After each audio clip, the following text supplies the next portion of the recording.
As we told you earlier, Governor Tony Evers delivered his biennial state budget address. Well, some of the plans include investing more than $80 million on Wisconsin farmers, over $145 million to address PFAS contamination. We have our political expert, Brandon Scholes, joining us once again to talk about the address. Also, the primaries today. Brandon, thanks for being up late with us. Good to see you. Great to be with you. So, re-election next year. Was that budget address a re-election address, or was it a legacy budget address? Well, it was a $119 billion budget that he proposed that had a 20% increase in spending. So what does that tell you? The governor has unfinished business, and maybe it's a re-election budget. Or is he going to do as much as he can before it's time for somebody else to take over? I don't think there were a lot of hints in that budget, because a lot of it was repeat of what he's done before, what he's introduced 2 years, 4 years, and 6 years ago.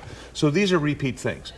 There are other things he's trying to do. You know, everybody wants a tax cut, but this budget has a lot of spending. So he has to balance, how do you get those tax cuts and how do you get the things that he wants to do? Where do you get that money to pay for it? And that's where Republicans will jump all over it and just say, look, we're not going to spend money we don't have.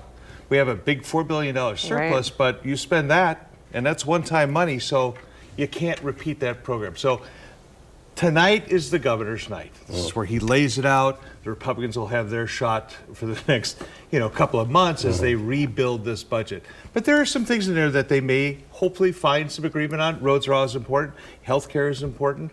I don't know that there's going to be a lot of room on education, because in the last budget they really loaded that thing up. One of the interesting things was the audit on insurance companies on claims denied. That might be interesting to watch. It might work with the crew. Well, you don't know if it worked, but it's certainly going to be interesting, because there's going to be a lot of feet in the Capitol tomorrow on that one. And something you talked about in the newsroom too that was missing is talk about women's health and women's rights. That was an interesting note. Yeah, I mean, certainly women's health, mental health was a big issue for the governor, children's health, so all of that.